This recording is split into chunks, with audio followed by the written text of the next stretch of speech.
Good morning, it's August 10th, and we're in First Corinthians 6 today.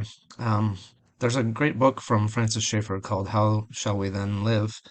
And that's kind of what Paul is addressing here for his people in Corinth. One of the things that's great about the book of Corinthians, both books of Corinthians, is that Paul has ongoing relationship with these people.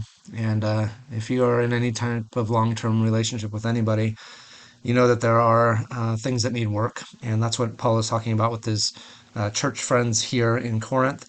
There are some things that they need some work on, and one of the things that he's working with them on is a central thing, I think, to the Christian life, and that's how do we go on living in this world after we have come to know Christ? How does it impact our daily lives? And there are some arguments that he's making back and forth, sounds like with himself here, but it's obviously attitudes or maybe even questions or statements that have come to him from Corinth. And this is verse 12. It says, he's quoting them as saying, I have the right to do anything, you say, but not everything is beneficial.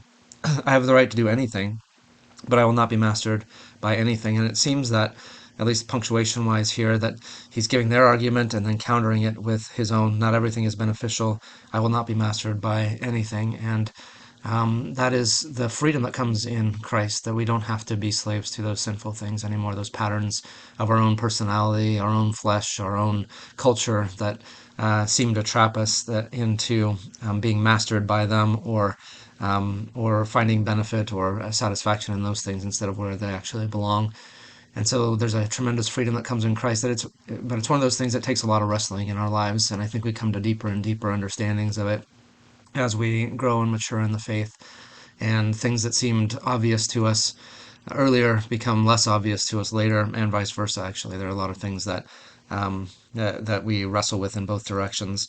And so he gives an example here of food for the stomach and the stomach for food, and God will destroy them both, talking about the fact that those things are all temporary.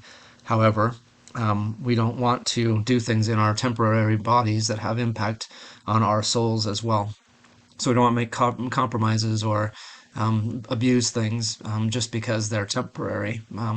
But we want to understand that even temporary things have some impact on eternal things too. So we want to make sure that our theology is impacting even our lives in the temporal. And that's what he's talking about in this section. I think it's really helpful that he includes this in his letter to the Corinthians. And it must have been something that they wrestled with as well. And certainly it is something we do 2,000 years later as well.